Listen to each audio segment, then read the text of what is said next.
최근에 이 미세먼지 황사 때문에 우리 굉장히 고생했습니다. 요즘 조금 비가 오고 들어간대요. 또 언제 생길지 모릅니다. 이게 봄철만 있는 게 아니라 아예 1년 내내 그런 현상이 되어가고 있는데요. 이 부분과 관련해서 숨이 턱턱 막히는 한국 공기가 실내 공기질은 세계 1위지만은 초미세먼지 오염도는 최하위권이다. 이렇게 지금 이야기가 되고 있습니다. 자, 이 180개국 중에서 오염도가 173이랍니다. 자, 이렇게 지금 이 실내에 이 미세먼지가 높은 부분을 일부는 중국 때문에 그렇다. 저는 중국 때문에 그렇다고 생각합니다. 그런데 최근에 이 우리 환경당국이나 정부 당국은 경유차 판매량이 크게 늘면서 경유차에서 배출되는 질소산화물과 초미세먼지 배출량이 늘어서 그렇다. 그래서 경유차 규제가 필요하다. 이렇게 이야기를 합니다. 그러면서 이제 클린 디젤이라더니만 질소산화물이 펑펑 나온다. 그래서 유로 6라고 유럽 연합 EU가 설정한 디젤차 배기가스 기준을 질소산화물의 경우 1kg 주행시 0.08g 이하 돼야 되는데 그 기준을 가지고 해보니까 국내에서 시판되고 있는 20여 개 디젤차 중에서 통과된 것은 기준에 BMW 520D 하나밖에 없고 나머지 이 차량 19개는 전부 다 초과하더라는 겁니다. 자, 그 중에서 이 르노 닛산이 팔고 있는 캐시카이라고 이 콤팩트 SUV라고 조그만한 SUV가 있습니다. 이것은 이 1.67이 나와가지고 유로 6 기준으로 20.8배가 초과했다는 거고요.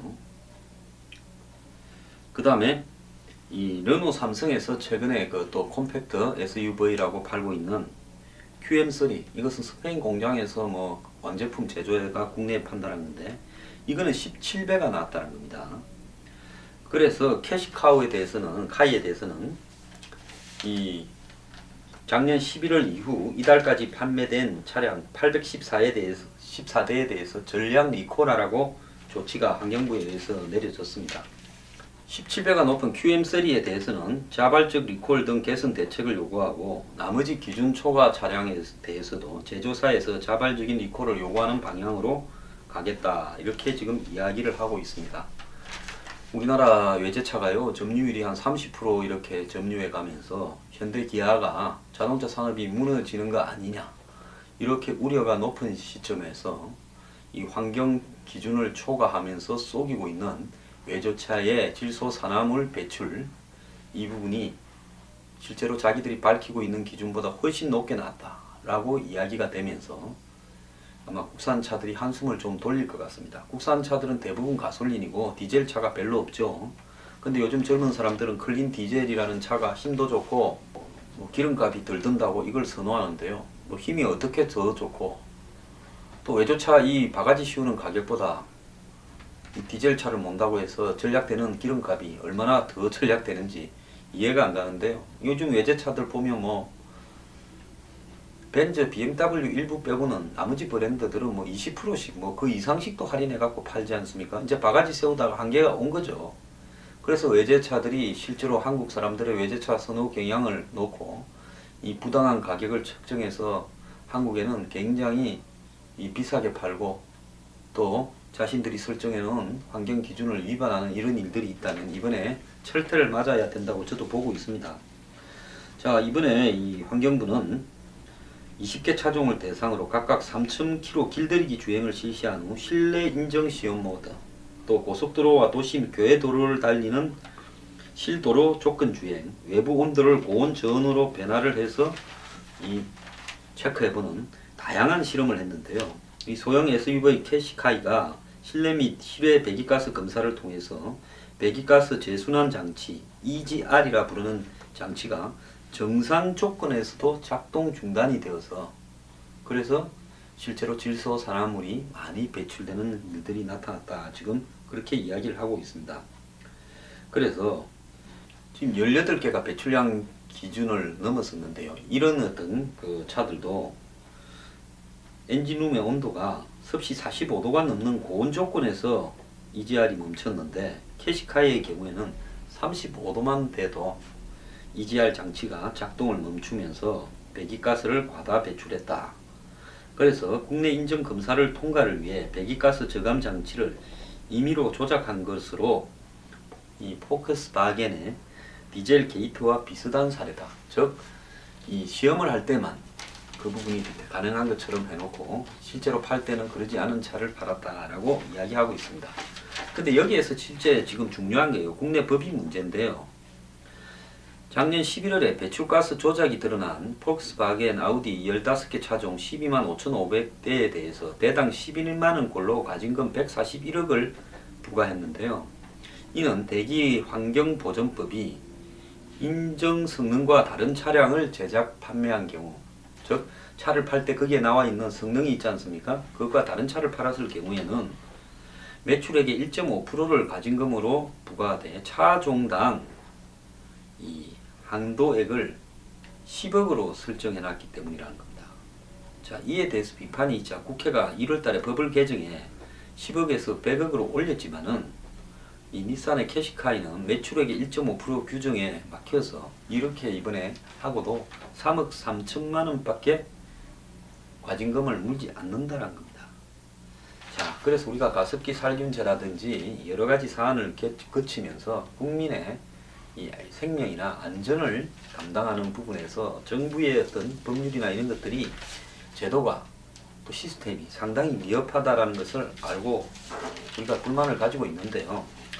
이런 부분에서는 철저하게 저는 배부돼야 되고 이 국산의 이 한국의 차 시장이 외제차들에 봉의되어서는 안 된다 이렇게 주장을 하고 싶습니다. 한편 다른 한편으로 조금은 의구심이 드는데요. 과연 미세먼지가 디젤 차들 때문에 저렇게 생겼을까? 요즘 특히 심한데 디젤 차가 급속히 늘어나서 그러는가? 꼭 그렇지도 않다고 봅니다. 디젤 차가 늘어나기 시작한 것은 몇 년 됐죠. 자, 이 부분에서 과연 그러면 한국 차들은 제대로 하고 있는가? 이 부분도 우리가 역시 똑같이 지적을 해야 된다고 보고 있습니다. 인터넷에 보면 한국 차들 거의 땅짓고 헤엄치식으로 독점 판매하면서 차의 질도 떨어지고 서비스도 낮고 가격은 맨날 올려서 비싸다라고 온갖 불만들이 난무하고 있는데요.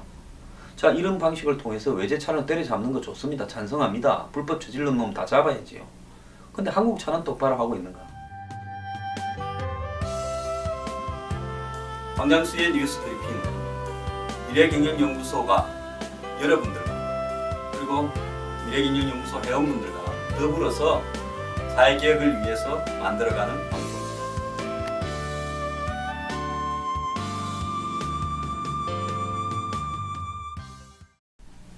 지난 2월달에요. 시사 매거진 2580이라는 MBC 이 탐사 프로에서 이 현대차가 핸들이 말이 듣지 않아서 말을 듣지 않아서 그냥 길 밖으로 박아버리든가 앞차를 충돌하든가 하는 그런 일을 겪는 사람이 상당히 많이 나오고 있다.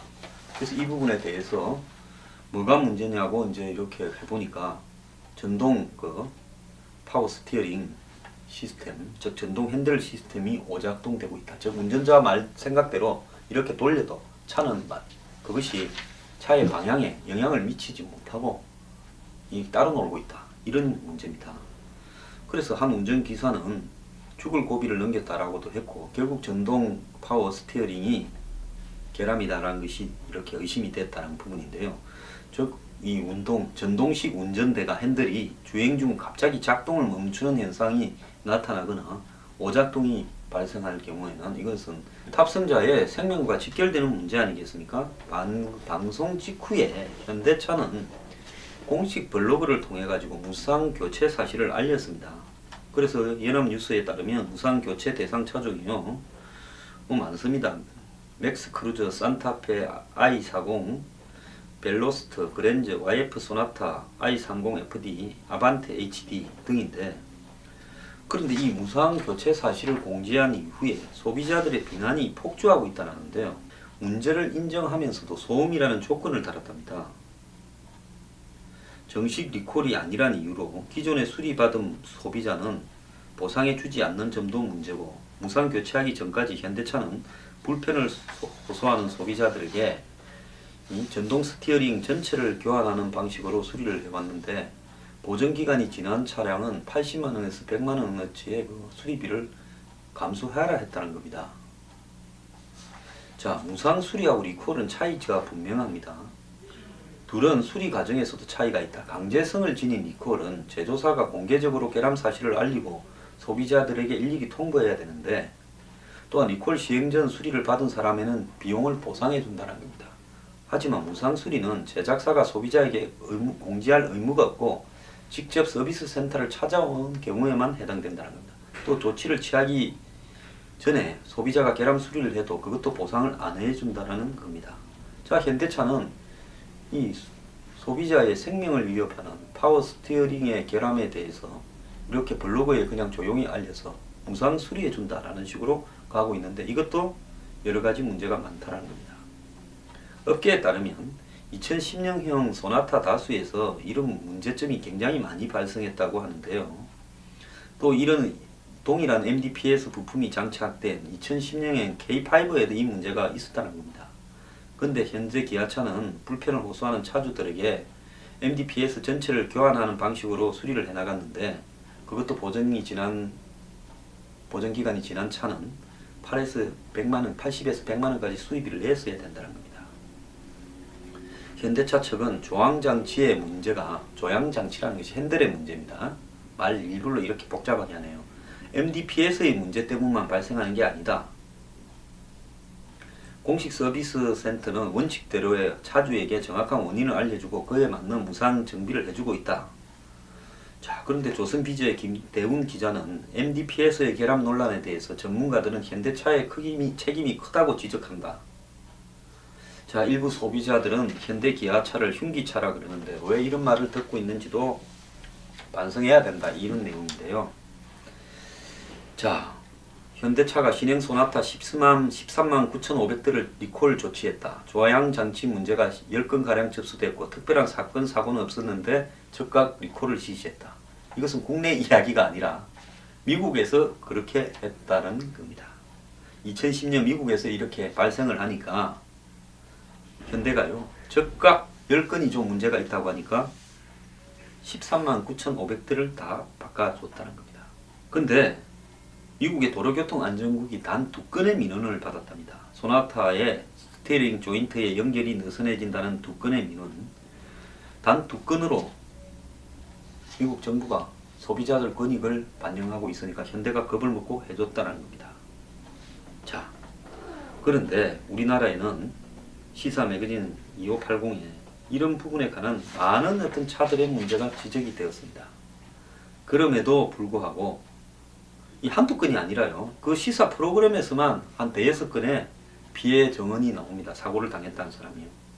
우리나라 국토교통부는 움직이지 않습니다.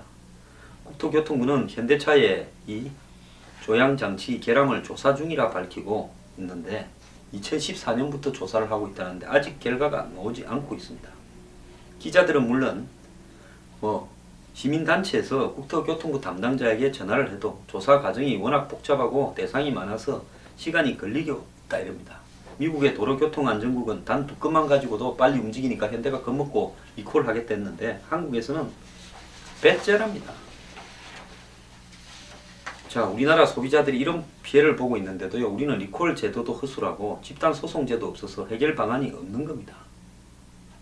2016년 5월 30일부터 MDPS 경고등 점등 핸들이 무거워지는 현상 때문에 YF 소나타 17만 3천 대가 미국에서 리콜이 실시되고 2014년에는 i30이 스웨덴에서 스팅어리 휠, 즉 핸들 결함으로 2370대가 리콜되었습니다. 외국에서는 바로 리콜, 한국에서는 네가 재수 없어 그렇다. 그리고 정부도 업체 편을 드는지 무관심합니다. 이것이 한국의 현실인데요. 자, 외제 클린 디젤 때 두들겨 잡는 거 좋은데요. 얼마든지 잡고 몸팔게 하세요. 아재 기준이 잘못됐으면. 근데 한국에 현대 기아차도 문제가 있는 것은 확실히 정부가요, 업체 편들지 말고 정확하게 해주기 바랍니다. 자, 이번에 디젤차 결함 지적하면서 외제차들 판매 확 줄면 현대기아차 앉아서 또 돈 벌겠죠. 그런데 이 사람들도 얄밉습니다. 그리고 한국의 행정기관은요, 왜 이 짓거리를 합니까? 그냥 한국의 자동차 시장에 앉아서 떼돈 벌고 있는 이 거대 자동차 기업이 두려워서 그럽니까? 자, 우리가요, 외제차의 질소 산화물 문제를 지적하려면 한국차에 국민의 목숨을 위협하는 이 핸들 부작용에 대해서 수리해주지 않고 있는 것도 제대로 지적을 해야 되는 겁니다.